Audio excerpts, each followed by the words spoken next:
Welcome to Oh God What Now, the podcast that can do it on a rainy night in Stoke, putting a 2-foot challenge into the sturdy centre forward of the news.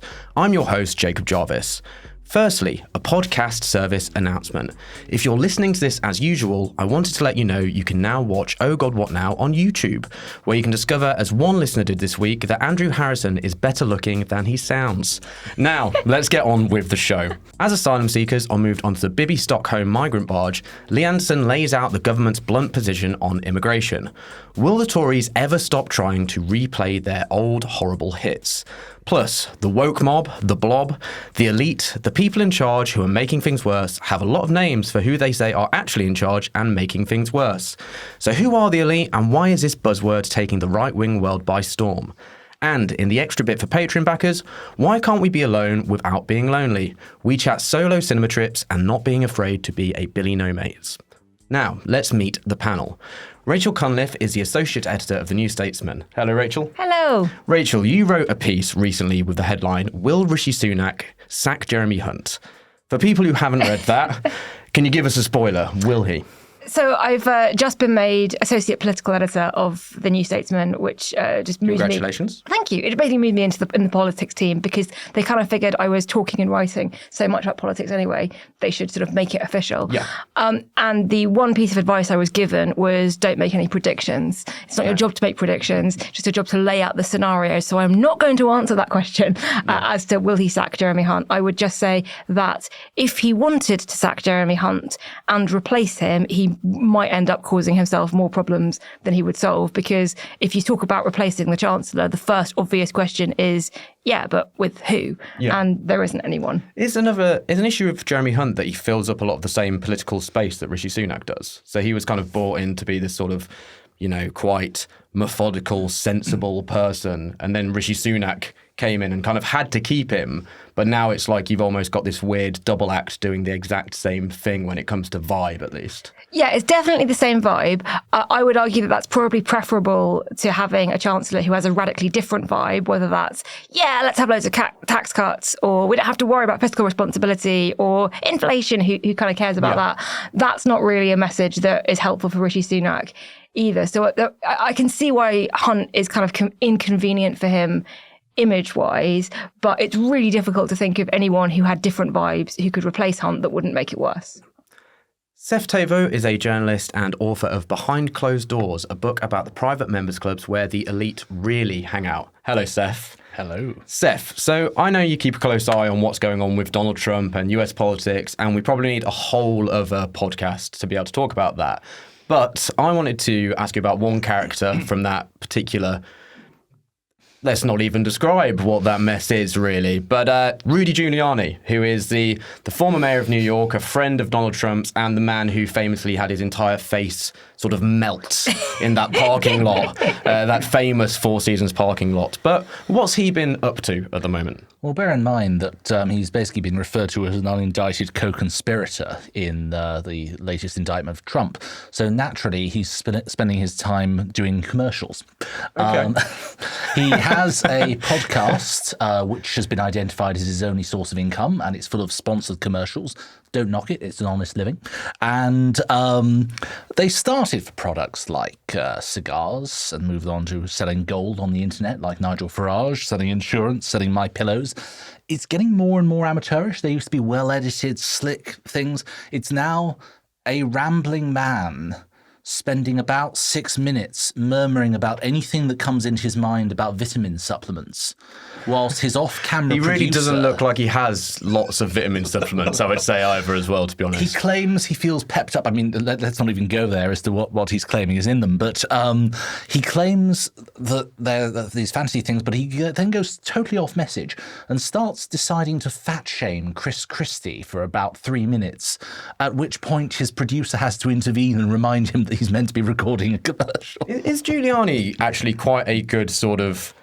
I think he really encapsulates just how American politics has gone, of just how people that could be respectable and do something maybe quite positive. He was New York's mayor in 9/11. He had such kudos around him there, and he's just fucking tanked himself in such a strange way. Much like Donald Trump, really, could have just stayed being really rich and famous and not disgraced himself in the way he has. Is he quite a good indication of what American politics is like? Until his 2008 presidential bid collapsed and tanked, he was an A-lister. He was not only able to command multi-million-dollar fees for speaking appearances, he was able to determine a minimum size for the private jet that you had to send him to collect he and his entourage around. And now he's sort of scampering around to be a hanger-on to Donald Trump. I mean, that's a bold career choice, if ever there was one. Yeah, I mean, I can't think of many less people I would like to hang on to, really, than him at the moment. He's become a bouncer. Last but not least, we have journalist and campaigner Padraig Reidy. Hello, Padraig. Hello. So Robert Jenrick said actually one thing we can all agree with this week, and that is basically that Nadine Dorries needs to get a move on and actually resign and go. So, he said, I don't think Nadine Dorries' constituents are being properly represented. I hope she will reach that conclusion soon. Is the issue here perhaps, though, that even before she did this weird I quit but not act, that maybe her constituents probably didn't feel massively represented by her anyway? I think most of her constituents were probably delighted when she got the TV gig because it was proof that she was still alive, which would have been a relief for a lot of them. But yeah, she's always fascinated me, Nadine, because for her literary career, even when she was culture secretary, the literary career used to take precedence. Now, in my other life, when I'm not here, I am also involved in a different podcast, which is called Little Atoms, which I know it's completely different, so don't worry about it. But not that I'm not encouraging you to go and listen to anything by no means. But it's a books podcast, and we used to constantly get books. PR, obviously, including from a very reputable books PR company representing Nadine Dorries. This is while she was culture secretary. And we would get emails that said, which were billed as, exciting new discovery from the agent who discovered Maeve Binchy. And paragraph 3 would be, so the whole thing would be about the exciting new discovery. Paragraph 3 would say, by the way, her name is Nadine Dorries. And then you would get to the official press release, and the first line would be, better known as the Culture Secretary of England. Well, that's a bit like, say, better known as the sidekick presenter on Pointless for Richard Otis. No, that's not how you present this. So this was like while she was Culture Secretary, they were sending out these, hoping to get reviews of her books on kind of small, less specialist kind of podcasts.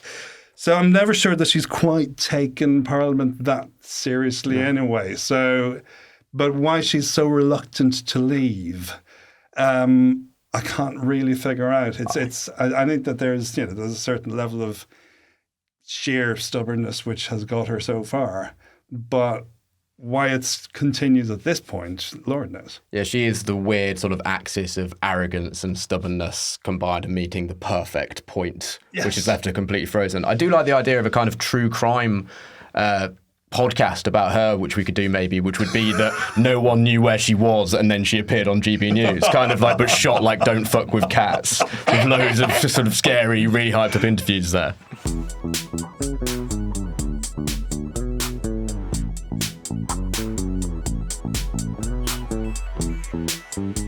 First this week, Lee Anderson has effectively enraged both the woke left and the French with his latest outburst, which unfortunately is a pretty good result for him, I would say.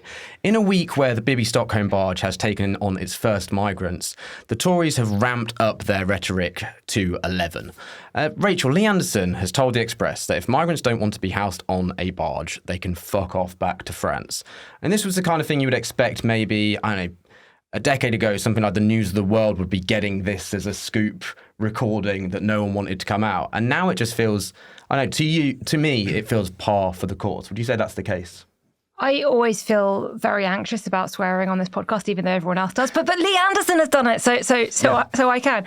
I think the language coming into political discourse that would have been unexpected back in the day, we've sort of got used to that. Although we had Boris Johnson's alleged fuck business line about Brexit, but that was a sort of reported conversation rather than him just going out and telling it to a newspaper. But I think that's what they want. That's what the Conservatives want, because you don't put somebody like Lee Anderson in the position of being deputy party chairman if you don't want these sound bites to get a much bigger platform. In fact, it was his sound bites, not necessarily swearing, but his whole, you can make meals for 30p and benefit claimants should have to learn to cook before they get any money. That was the kind of thing.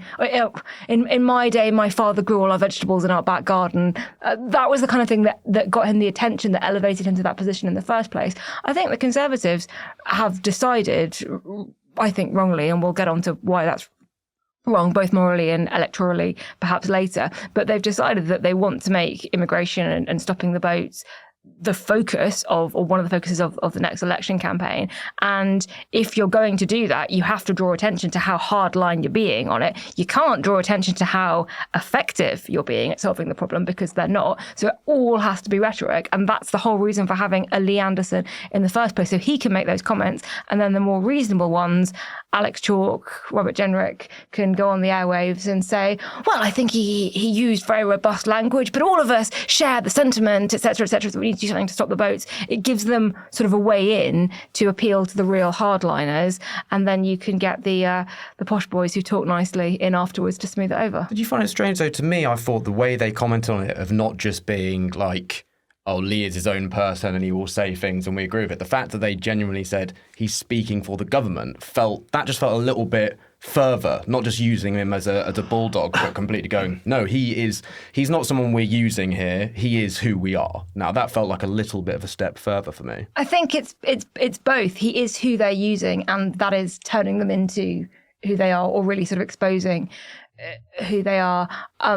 They don't want to have to talk about the practicalities. They don't want to have to talk about the fact that this barge is a fire hazard, that it's got almost double the number of people, going to house double the number of people that it's designed for, that it is essentially a prison barge in the middle of sort of an area that the locals don't want it, that it's got human rights issues, that the lawyers getting involved. They don't want to talk about any of that. They just want to use it as a symbol for, look at how hard line we're being. And for that very specific limited aim, it's actually quite effective. Well, other than for messaging, I mean, is it not just, it's cruel for so many reasons. I don't see how anyone could not see it as obviously just cruel and horrible. But is it just completely also practically pointless? One thing that always frustrates me about the Tories at the moment, this current iteration, is that they're bad at being Tories. They're bad at just doing even what they want to do. Even if I disagree with them on what they're doing, they just can't do anything. Like, this is not going to solve any of the problems they're even flagging, and it's also just going to get them into all sorts of legal trouble, which is going to be pricey, isn't it? So they're stacking problems on top of problems here. Well, I'd love to see a breakdown of the costs of all the legal challenges versus the money that they're allegedly saving from not using hotel rooms. I thought there was a interesting admission. They're openly saying now that it is meant to be a deterrent, while at the same time saying, no, it's perfectly fine accommodation. So you've got that weird doublethink going on there. But the one thing that I thought was absolutely fascinating was you've got people now saying, could you just spend all the money that you're spending on fighting the legal challenges on getting more caseworkers so we could clear this backlog faster? Then you've got Robert Jenrick saying, we don't want to clear the backlog faster because if we process asylum claims too quickly, that will be an incentive for people to come. And you're like, what? So the backlog is now intentional? None of it makes any sense. Yeah, if the backlog hasn't grown because of the slowness at the same time. Exactly. It doesn't seem like there's more incentive needed there at that point. I mean, the Rwanda policy was also a complete failure, and seeing the government entrenched in legal fights at the moment. Just how badly run has Britain's asylum and migration system come underneath the Tories? Because I feel like they're in a completely different world when it comes to this. I think they're suffering from the fact that what people say they want, or what Conservative voters say they want, which is lower immigration, and what is feasible economically, those two things don't stack up. And if you look at the numbers, the vast majority of people coming here have got work visas or student visas and are net contributors to the economy. And if we stop that, everything falls apart, as we've seen with nurses and care workers and other shortage occupations. And the government doesn't want to admit that was a bit of rhetoric, that you can't really square that circle. So they have to go in really, really hard on asylum seekers, but they don't want to go too hard on the schemes that we've announced and we're very proud of, like the Afghan refugee scheme or the Ukrainian scheme, because again, those are really, really popular. And rather than just saying, come on guys, you want us to lower immigration, but look at all the major types of immigration, these are all either vitally economically important or quite popular. Come on, what do you want us to do? They're pretending that there's a way that they can do both. And we've just got to a point now where it's been 13 years and all of the inherent paradoxes in that position are coming to light, and they've got absolutely no idea how to deal with it.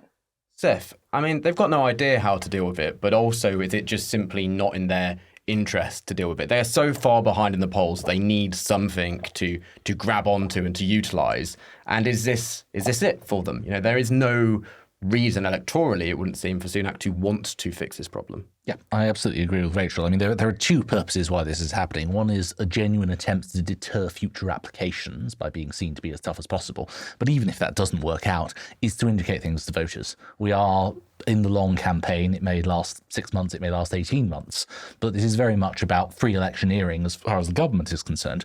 And it's very expensive electioneering. I mean, the cost of the Rwanda policy is £169,000 per asylum seeker.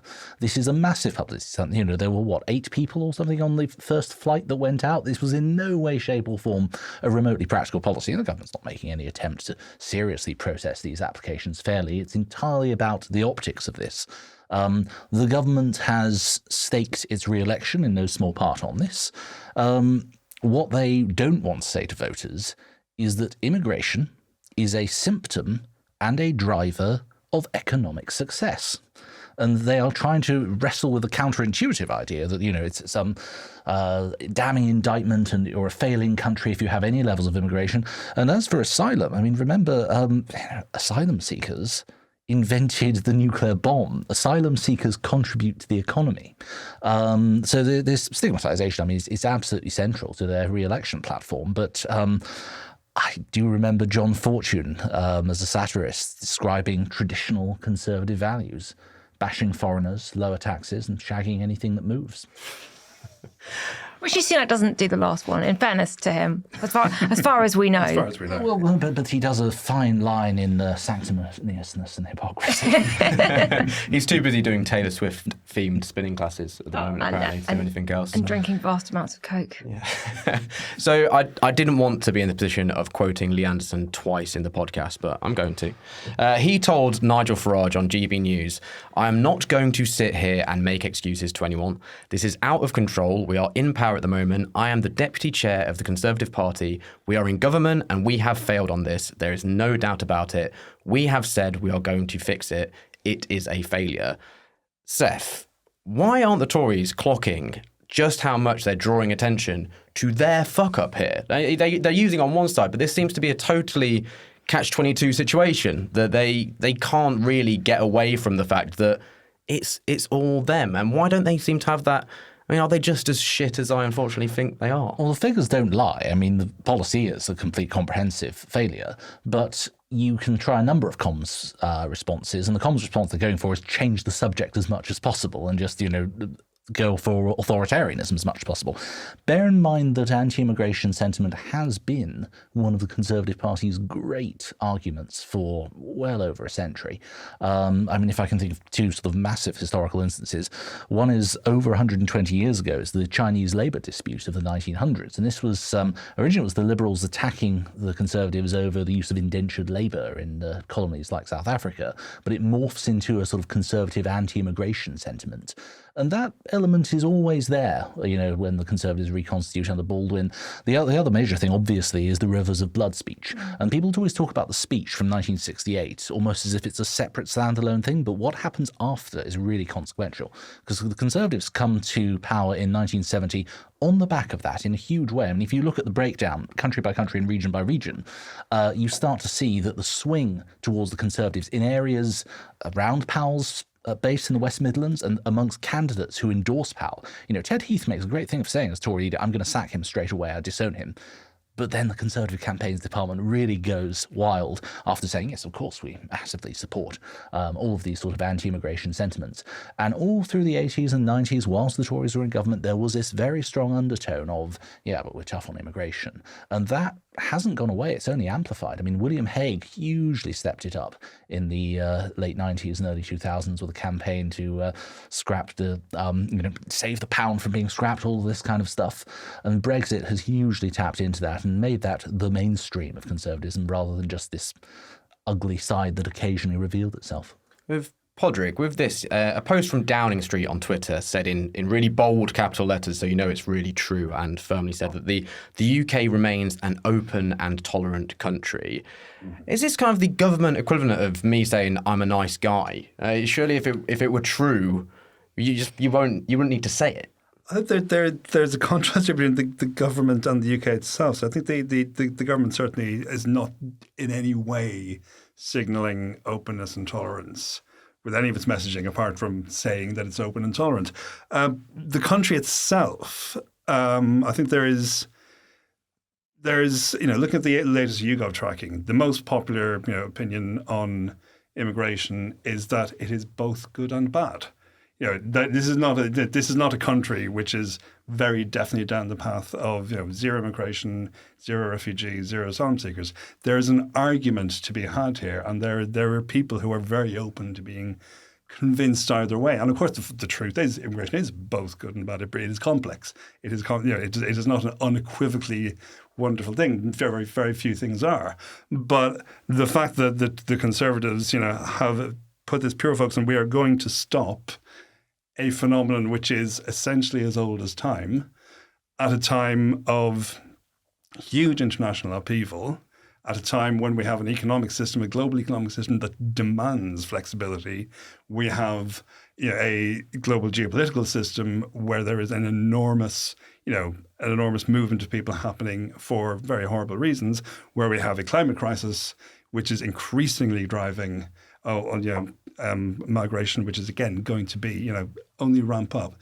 To simply say we're going to stop the boats is a bizarre, and it feels weirdly counterintuitive. I think Seth is right. It's baked in some ways to conservative messaging. They can't bring themselves, no matter how they've done, through the 70s and 80s, having, through the Thatcher years, having massively opened up the country's economy to being a global phenomenon, being part of a global system, still not being able to say what this demands is bringing people, here to work and attracting people here to work, and looking at, up until quite recently, for example, the United States, obviously there are again exceptions, obviously again actually with Chinese labor, but the United States generally made a good job of saying, isn't it good that people want to come and live and work here?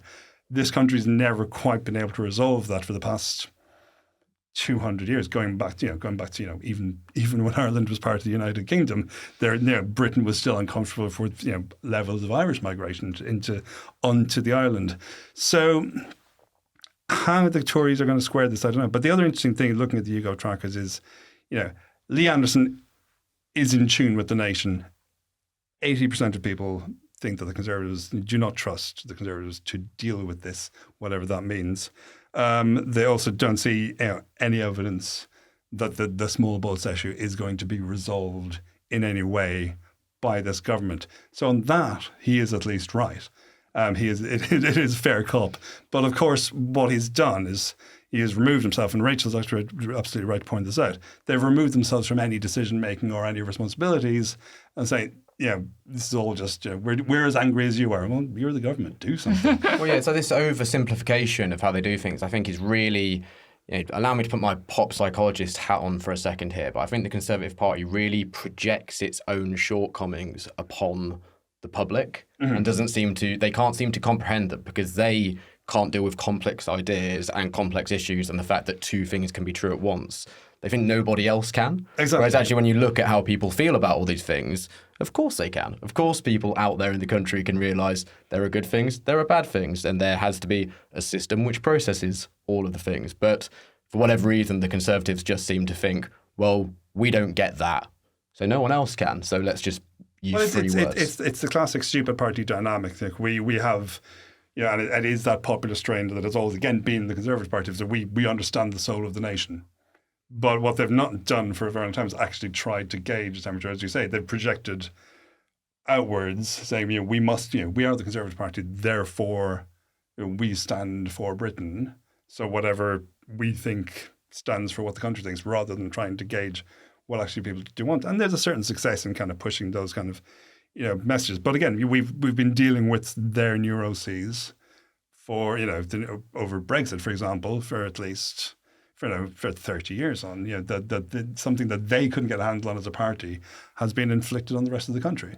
I've found sort of Labour's messaging around this quite frustrating, let's say.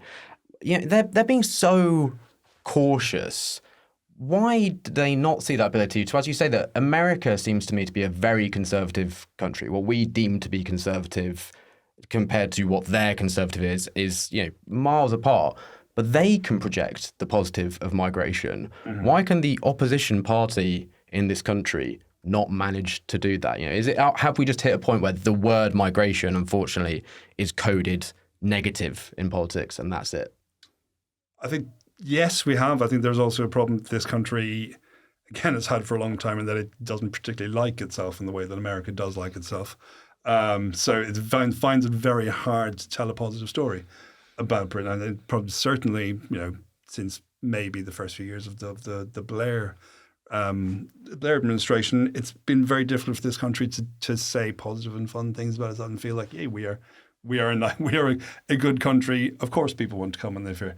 I think Labour could look at that as a form of messaging. I would prefer if they did, because I think it would be nice if generally the country could start thinking about effective policy strategies. But the whole country and the Labour Party is so cautious, as you say, about putting any kind of foot wrong in any way whatsoever, that getting out this kind of practically revolutionary message that hasn't been done in the kind of, again, for a very long time, it seems like a very difficult task at the moment. If I bring up the Blair administration, they didn't talk as tough as the Conservatives tried to do in the early 2000s.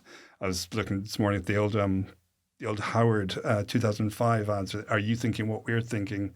Ads, which were disgraceful. It's not racist to put limits on immigration. All these kind of things, which were very it wasn't even dog whistle. It's not a dog whistle when you say explicitly, "Are you thinking what we're thinking?" Yeah. But the way I think New Labour dealt with it was just kind of talk tough and do nothing, while actually having a very kind of open progressive system, but saying like we're in control, we're dealing with this. What the Conservatives are doing now is saying we're not even dealing with this. We can't cope with this at all, and we're going to have just engage in crazy gestures and shouting. Rachel, a lot of the current figures in the Conservative Party are people who sort of cut their teeth in the 2010s. That was a time where migration felt like it was the issue that could really move people. Are they kind of fooling themselves that it will be effective again? I think whether or not they've come to that position because of the way the messaging was in the 2010s or because of other factors, it's not as effective as they think it is for a number of reasons. Two reasons that I think are actually quite sort of distinct from each other. One is that however hard the Conservatives try and make the debate about this, when you poll people about it, they might say that they think the Rwanda policy is okay, or that they don't want the channel crossings. They might have the kind of views that Lee Anderson would say, look, see, they agree with me. But when you ask them about how they feel about other issues, it's way at the bottom. We had a really fascinating session with some pollsters coming in from Redfield and Wilton to talk to us about like their polling in the run up to the election and if we had any questions. And I said, what are we, as in the media, missing from what we're covering in terms of what people care about? And he just went, the cost of living crisis. And I said, but we're doing it. We're doing stuff every day on it. He's like, no, you do not understand how much more important the cost of living crisis is than anything else. NHS also very high, obviously, strikes and public services, but mostly like it's the economy, it's people's living standards. And however much the Conservatives try and say, yeah, the economy, we fucked that up to some extent, but look at small boats, we can do that. Even for people who think that their policies on small boats are the right ones, they still are like, that it doesn't help me with my mortgage or my weekly shop or the fact that my children can't afford to rent somewhere. Like, none of that actually helps me. That's the first thing that I'm missing. It's just not as important to people as they want it to be. And the second thing I'm missing is, even again, if they do want to stop the boats and they are very anti-immigration, as is just we've discussed, it's the Conservatives drawing attention to their own failures on it. And to be able to say to people, isn't this terrible? I know we've been in charge for 13 years, but give us another term and we'll fix it. That's not a very compelling message either. I know we've talked a lot about Sunak's wealth plenty, and I think it can be quite an obviously easy thing to criticise him about. But with that cost of living side, I mean, when there is that much of a gulf, do you think that there's just a lot of politicians genuinely can't comprehend the idea of, when you don't have enough money, but to such an extent that it becomes the only thing you can think about? When you have to constantly think about it, it really does become something you constantly think about, and that they just can't, they really can't fathom. It's one thing not having as much money as you'd like. It's another thing having to, all your energy been sucked into thinking about where money is coming from. Yeah, of course. And we saw that in the sort of austerity years, this complete lack of understanding as to what cutting something by £10 a week could do to families who are really, really on that line. So I don't think that's a new thing. What is a new thing, though, is that because of inflation, because of the cost of living crisis, a lot of people who thought of themselves as maybe middle class or affluent, comfortable, are now very, very much not comfortable. Look at Rishi Sunak's reaction to the guy who called into the radio show and said that his mortgage was going up by, I think, £500 a month, and he wouldn't be able to pay it. And Sunak calmly explaining to him that on average mortgages are only going up by £200. So really everything's okay. Like that lack of understanding, but not realizing that it's not just the very poor, it's not just those on benefits who have been scapegoated for 2 decades. It's everyone now, and it's kind of people who ordinarily might well vote Conservatives, and they're fixated on it as well. And I don't think that sense of how bad has it got, even for the people who thought they were okay, that hasn't sunk in yet. Well, yes, it's this kind of, they're pitting people who are struggling against people who are struggling, and all of these people who are struggling, it is the fault of this government, and they don't seem to clock that the number of people struggling is becoming exponentially bigger. It's growing every single day. So it's more and more people you're pitting each other against based upon what you have done. And you can't just say, actually, your mortgage would be fine or your rent would be fine if it wasn't for this person who crossed the channel and is getting their legal fees paid for by the taxpayer. Like that kind of line of don't blame us, blame them. I think people can see what's going on. Yeah, and Rishi Sunak, I suppose, could say that if people were better at maths, they could redefine the way they look at the average to make it look better for them. If you go for median, mean, or mode, who knows how well you're doing there? No, I think maybe Rishi Sunak should take a class in statistical averages and compare it to people who vote Conservatives and maybe realise how much trouble that he's in. Now, let's have a question from one of our Patreon backers in But Your Emails. Remember, we put a call out for questions on our Patreon page every week, so don't forget to back us for a chance to have yours answered. This week, Nick Simmons asks, why do people that pay for political podcasts and political journalists keep demanding more detail from Starmer and Labour? We're 15 months away from a general election, and any policy details given now will either be stolen by the Tories, see childcare, or used by the Tory press to say your taxes will go up, or Labour are weak/dangerous on XYZ, see immigration. The general public don't pay attention to politics until the election is called, and that is why Labour are low on detail now.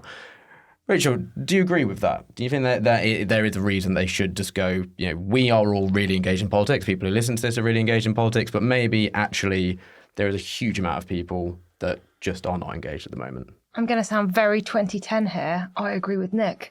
Yeah. I think Nick Simmons, who emailed in, is absolutely right and spot on. It makes sense for Labour to stay as vague as possible for exactly those reasons. If you come up with a bold new policy that will solve things like childcare, the Conservatives have time to steal it. And if it's something that's remotely controversial, anything to do with the NHS, anything to do with taxes, anything to do with the climate, you'll kind of get hammered for it. The reason that we as political journalists want to know is they are probably going to be running the country, and it would be quite good to be able to have a sense of what are they going to do, what are the pros, what are the cons, can we analyse this a little bit? You know, we don't really know what Keir Starmer stands for. He's going to be the most important person in this country. You know, we deserve to know what's going to happen. That's why we want to know. And Labour's going, yeah, but we're not going to tell you. And we're at a stalemate. Yeah, Padraig, would it be helpful, though, if Labour kind of at least suggested some more vibe, which is what I feel at the moment? Yeah, I understand not going into exact detail, but there's little stuff like, for example, them saying that they will continue to use the barges, rather than say, obviously, when we come into power, we can't miraculously unpick everything in one day, but we will stop using them eventually. They seem to kind of be playing to reality to such a ludicrous extent that it's kind of like, yeah, no, we get it that we don't live in a magic wonderland, but there just feels to be no positive outlook there at the moment to me. I think, we are right now. There is a feeling abroad that we're lacking the vision thing. I think that's absolutely right. There is certainly a sense, in the Labour Party that I think I can't remember who was it used the Ming Vaz campaign basically is what's happening. So you have this majority, you just hold on to it for dear life. But there's a sense, I think, as well, that we're grasping around a bit, because I was speaking to someone who would be described in a Sunday Times piece as a veteran campaigner recently, and we're talking about the difference between the Biden campaign, which was big on vision, big on we're going to do all these amazing things, and is delivering by and large on the vision thing. And the difference between Biden, he said, was because Biden was able to do the very safe hands thing in the elections. Just, we have to beat Trump. That's all we're here for. That's all we can do, because he had a track record. He had a track record out there. People could say, yeah, he's done this in the past. He's been around a long time. This is probably where we're headed. Here are the people around him. This is probably what he's going to do. He's the world's oldest man. He's the world's oldest man. We can look at the entire breadth of history. He was there, with Mel Brooks playing him. But with Starmer, because he is, he's only been in Parliament, less than a decade, very quickly elevated to the ranks. Obviously, there's nothing to point to. So it feels like there's a gap. And that is going to have to be filled at some point. But I think Rachel's probably right. Getting into specifics is hard. Now, that said, there are things that are out there that are good and that are, that maybe have been underplayed both by the press and by the party themselves. The 28 billion pledge on sustainable infrastructure is a big deal. It's a very big deal, and it is going to happen. It is not going to get dropped. I think, but you do wonder why put that out there and then step back from it, saying, oh, well, it's a bit more complicated than that. It's like, well, that's fine. We accept that, but we accept it's complicated. But shouldn't the messaging be, you see, what Biden does when he talks about the Inflation Reduction Act. It's like good union jobs, good sustainable union jobs, over and over again is repeated. And this is something that we've seen that when the Tories tried to make hay with climate, for example, you need to look at the way we talk about climate shouldn't be this is going to be a pain and a tax and ULEZ and LTN stuff. It's like, no, we're creating amazing sustainable industrial jobs, which is the plan. So why not talk about that more? It is I think a little frustrating, but I think it's something that will over time, hopefully. And I think I worry that we don't have as much time as we think on this. It could be 18 months. It could be 6 or 7. God knows what's going to happen with the Conservative Party. Could just start tearing itself apart yet again. Who knows? So the timing, I do find, I'm not that confident that the Labour Party can just hold off indefinitely till the campaign really kicks in. I think the vision does start to have, they need to be really confident with the vision early on. Detail can come later, but the vision has to be pushed more aggressively. I take a different view from Nick, and I'm afraid to see Rachel, sorry. I get the tactical wisdom of keeping your cards close to your chest. I get the understanding about this, but I think people are tired of high school debating tricks from politicians. And I think they're tired of the idea that in a 5-year cycle of a parliament, you only get about 6 weeks in the run-up to an election where there are actually some new ideas that are being aired there. And I think good leadership actually involves building a consensus around new ideas, particularly if you want to do some bold, really big plan ideas like this. Well, that's my concern about the notion of the Tories stealing the ideas. We shouldn't be thinking that, oh shit, we've only got a limited amount of good ideas. We've had a long dearth of ideas for 13 years. Hopefully we could have a lot of new ideas. Yeah, and given that there is a sort of tribute act to the Blair years being done at the moment, there were actually quite a few policy ideas in the mid-1990s that were aired, not to any great dissent or problem, actually, in the grand scheme of things. It helped. It helps party activists to warm to these proposals. It actually helps the civil service to prepare for this stuff, so that the day you come into office, they say, oh yes, we have a plan B we've been working on for the last 18 months because we knew that this was a distinct possibility. So I think it's actually a helpful thing if strategically you pick a few big ideas and actually do run with them, and they will end up being one of your big key themes.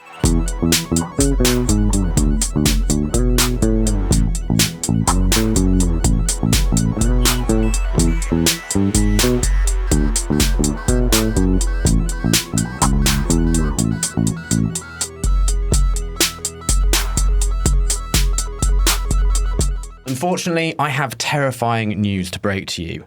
Britain is now an elite dictatorship where majority opinions are crushed, according to Alistair Heath in The Telegraph. And surely they couldn't just print bollocks, could they? This is one of many terrifying headlines about this apparent cabal of Match of the Day presenters and podcasters taking over the world. We might never know what these people are banging on about when it comes to the elite, but we're going to take a stab at why they are banging on about it. Padraig, do you think there is really a defined group that is the elite, and what would you describe that as? Not from your perspective, but from the perspective of the people who keep talking about them. I think there are elites. There are cultural elites, there are financial elites, there are political elites that in some places overlap. That's certainly undoubtedly true. And again, it's one of these, not to sound like too kind of relaxed, but it's something that is almost inherent in societies. These things happen, but I think what the Conservatives are, the elite as understood in these terms, there is a paradox here. Obviously, with Alistair Heath writing in the Telegraph about how terrifying you can't say a word these days, except when you edit a national newspaper, apparently. But there is a sense, I think, that an elite are people who have whose opinions are listened to and heard. Now, we saw Miriam Cates talking this week about elite opinions, and I think that's an illusion that's dangerous. There's a difference between there are a range of opinions among elites, but having an opinion that is heard is, I think, part of the essential thing of modern conception of what an elite is, and that's where the Tory attack line is. Like these vague people who are making their podcasts on Twitter, etc., they get the lion's share of attention and of influence. That's the crucial thing. Whereas you poor people in the red wall, who we the Conservatives are going to help, nobody listens to you except us. Yeah, the strange lack of self-awareness there from them, though, that they seem to, whilst they're writing opinion pieces and they're worried about people setting opinion, always seems quite strange to me. But I mean, maybe they just don't actually. I hope no one pays attention to their opinions, and maybe they think nobody does. Rachel, what do you think about this elite? I mean, how would you define it? Well, I don't know, but I studied classics, so I think I'm definitely part of it. And that was why I studied classics. Thank you very much. Well, the best insult I ever got online was I'd written an article about housing policy, I think, and like how we should build more homes. And I got a comment anonymously on the City AM website, that's where I was working at the time, calling me an elitist lizard, which I loved. I love that twist on an old conspiracy theory. Whether or not they knew I was actually Jewish, I don't know. But yeah, I'm well versed in being an elite, and I'm okay with that. But I think in the same way, another one of those phrases, chattering classes. Chattering classes is only ever used by populist opinion columnists whose main job seems to be being a pundit or being a commentator. And it's one of those things that it's like, it's always people who have views that you disagree with. It's not what you do. It's not who you are. It's not where you went to university. It's not your income level. It's not your family background, what your parents did for a living. It's purely, do you have views that I agree with? In which case, you're standing up for the people. And if not, you're a member of the chattering classes, wokerati, anti-growth coalition, elite, or whatever. And I just find it quite funny. Not least because elite used to be a good thing, right? It feels like a weird sort of reverse snobbery as well, in a sort of strange way, that it's kind of, I don't know, it's like when they call people chippy for having an opinion. It's almost the same, that it's like, I dislike you, so I'm just going to go for you as a person rather than go for anything you're saying, any of your opinions and what you are. I'm just going to insult you. And if you're someone who comes from a working class background, you're chippy and you should shut up.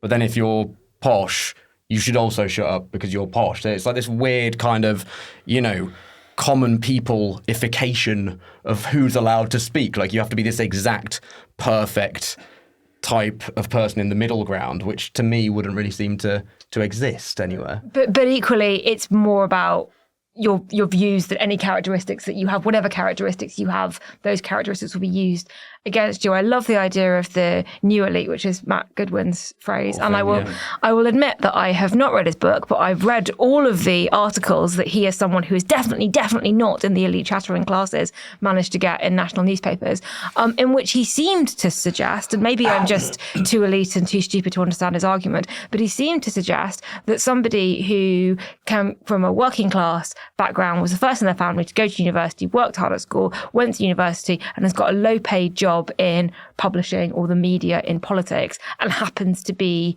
quite left-wing, that person is part of the new elite because they went to university and they have left-wing views.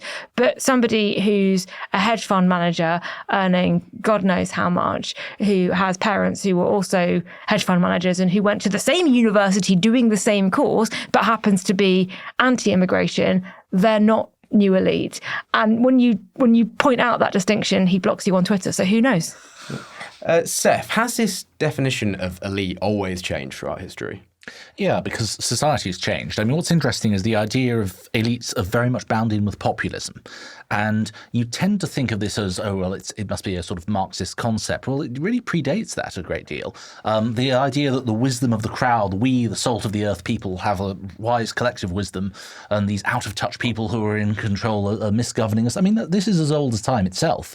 What's interesting is that you get, very early on, quite conservative groups, for example, anti-Catholic campaigns, anti-Semitic campaigns, where politicians are really bad at lobbying those in power. So they do this out of desperation. It's, I suppose in an era of limited democracy, we better ask the people, because that'll give us some moral authority, even we've not got any other authority.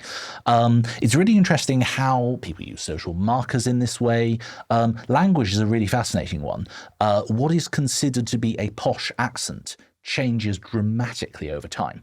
So, for example, in the Middle Ages, having a Welsh accent was considered to be posh because of the royal family. But the Welsh language and the Welsh accent of the Middle Ages was more like a Birmingham accent. It was more Mercian, because that's where, with migration patterns, people were settled. And certainly regional accents were really huge in the Victorian era. If you've heard the original wax cylinder recording of Gladstone, he's got a Scouse accent. He's from Liverpool. You get these bits of accent that are really very, very important. And the idea that the RP denotes this, that was really at its high point probably around the Second World War. It's declined since then. Now they've done some really interesting experiments where they look at what do people instinctively listen to as an authoritative, trusted voice. 80 years ago, it was definitely RP. Now it's David Tennant doing Doctor Who, which is not even his real voice. It's a Mockney accent, but it's really very interesting. You saw that with Tony Blair. Tony Blair would speak with these frightfully well-enunciated tones in the House of Commons, and then he sort of dropped these H's a bit like that and speak when he was on the campaign. You don't speak like that naturally. That's something you're putting on. But the way that we try and send signals out, I mean, it's really, really fascinating. It says so much about human behaviour and what is it that makes us have a sense of belonging, and what is it that makes us feel excluded and angry. It's an interesting thing on accents. I remember we did a bunker about it ages ago, and apparently it shows empathy if you change your accent to other people, because it's a sort of way of fitting in with everyone else. I mean, Rishi Sunak has clearly been dropping his doing glottal stops a little bit there, and I have been much criticised as a podcast host for doing that, so I'm sorry to anyone that it really, really annoys. So Miriam Cates suggested in The Telegraph that a university elite overproduction has shifted the UK to the left. Again, I assume The Telegraph couldn't possibly print that unless it were 100% verifiable. I think this is part of the Conservative problem, which is that universities used to be part of the elite, unmistakably.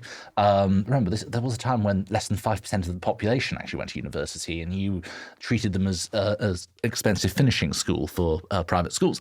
What's happened since then, not only with the threat of education, is a lot of research shows education makes people more left-wing. I mean, it does a lot of other things in terms of making people more likely to question, but this is what is motivating this whole thing about, we've got a crisis on our campuses and we want to question, all of these people who are woke, etc.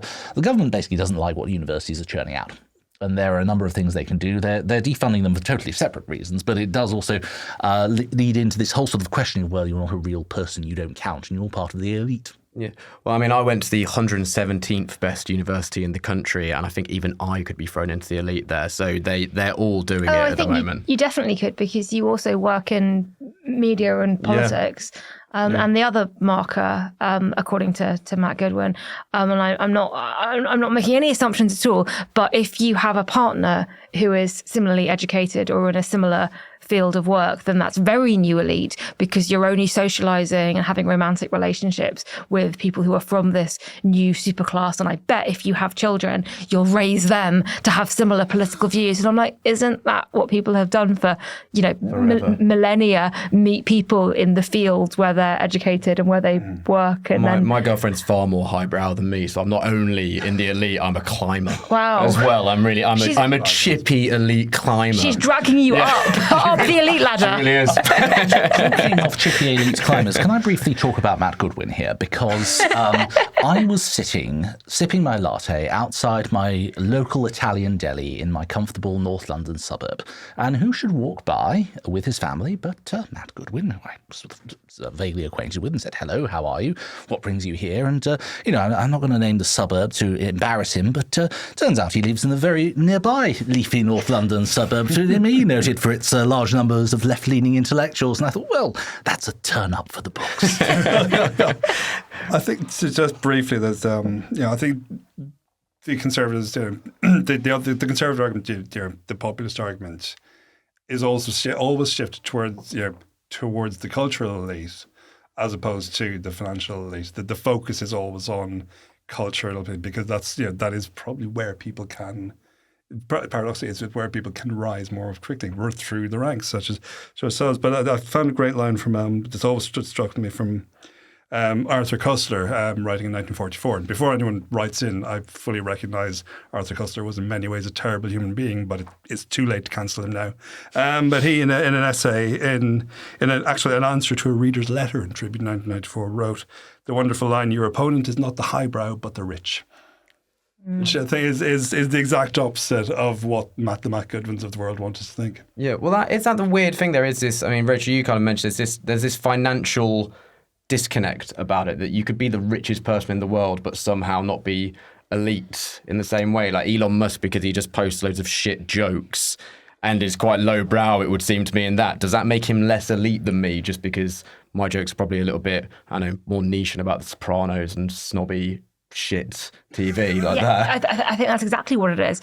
I think the reason for that is you got to be careful. If you criticise the elite too much, it looks like you're criticising aspiration and people who do well for themselves, or people who want things that are better for their children, and so invest in their own education, their children's education, and who succeed. I think that's a success story, right? To go off to university and get a good job and be able to influence society. So it has to be, oh no, if you're doing that by just earning loads of money, that's fine. But if you're doing that and having opinions that we don't like, that's because you're some kind of shadowy elite cabal. The last podcast I did before this was about QAnon, so I'm sorry if some of that sort of starts seeping in. But I think that's part of it as well. This idea that stuff goes wrong and we can't blame the people who've been in power for 13 years, because they're the one. They're telling us you can't blame us. We need someone else to blame. Who can we blame? Who can we blame? It's the elite. Who are the elite? It's everyone that we don't like. It's a deflection. It's basically the same thing as with the migrant crossings. Blame the people coming across the channel for the fact that your cost of living, cost of all increased, and blame the left-wing university graduates for the fact that we can't pass the policies we need to do the things that you want us to do. It's quite defeatist, really, when you think about it. These are the people that mean that we're rubbish at our jobs. Sorry, guys. We've reached the end of the show, so what are the stories that have gone under the radar this week? Padraig, what's yours? I've come up with a rather grim one, I'm afraid, showing that the hole over the ozone layer over the Antarctic, which I'd sort of thought we'd fixed, has actually started growing bigger this summer. Then apparently it grows every year and then shrinks again, but this summer it started growing a lot earlier and a lot faster than it used to, which is all down to apparently a volcano explosion near Tonga, but potentially has massive ramifications for the southern oceans, because already the ice caps, on the Antarctic are quite at record lows. We could see flooding, into the Pacific, which is, going to become, is already a big issue. So that's something that is really quite grim. There is a case which is coming up in a few months' time to establish that that lack of action on climate change is a direct contravention of the human rights of South Sea Islanders. And I think something like this, which is partially due to climate change, partly due to natural phenomena, will really feed into the alarm over that case. Rachel, what's yours? And I understand you've got something a little bit lighter to come to after that. I can't segue. I'm not going to try and segue. There's got to be some sort of link. I mean, climate change is big. It's got a huge thing. There's got to be a connection here. It's about animals, which is to do with, the environment, climate. Not really. BBC headline, urban foxes bolder but not smarter than rural ones. Study suggests. They've actually studied this.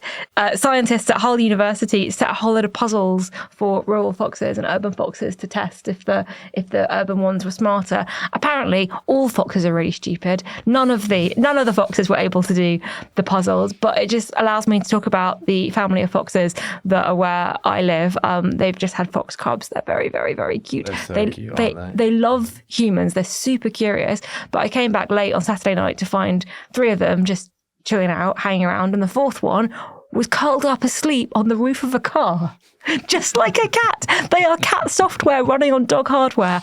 I love foxes. They're amazing. Don't write in and tell me that they, rummage through bins and spread diseases and kill chickens. I don't want to know. I love foxes. Yeah, there was one basking in the sun on the table in the garden the other day, and then for some annoying reason, the dog came in.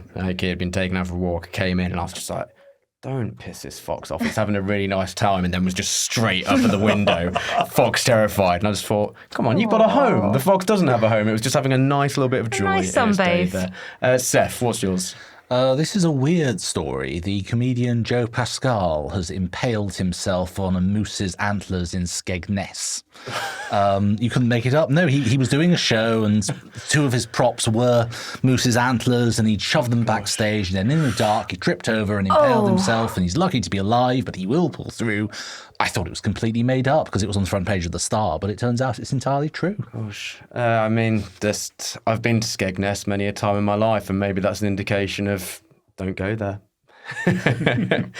My one is going to be actually that Donald Trump is going to face potentially more charges next week from the Fulton County District Attorney. And I just think it's important that we keep talking about this, because if that had happened in isolation, it would be monumentally huge. But he's just kind of done, it's like his whole fill the zone with shit and people will ignore it tactic is happening with his legal travails at this point. There is so much going on that it's being completely ignored, and I hope it doesn't start to just sort of fade down to background noise. And that's the show. Thank you to Seth. Thank you. To Rachel. Thank you. And Padraig. Thank you. Stay tuned for the extra bit after Demon is a Monster by Corner Shop and the traditional thank you to our army of generous supporters. You too could join them and get the podcast early and without ads, plus lots more. Search Oh God What Now Patreon to find out how to get yours. We'll see you next time. Hello, and many thanks for your support to some of our new backers: Srishti Calro, Celia Pontin, Oliver Dutton, and Hillary. And a special shout out to some lapsed backers who are renewing their vows, as it were. Hello to Will Griffin, Kate Wood, and Ewan Parry. And with some more returned backers, thank you very much Jane Marsh, Alistair Findlay, and Anne Hignett. We'll see you next time.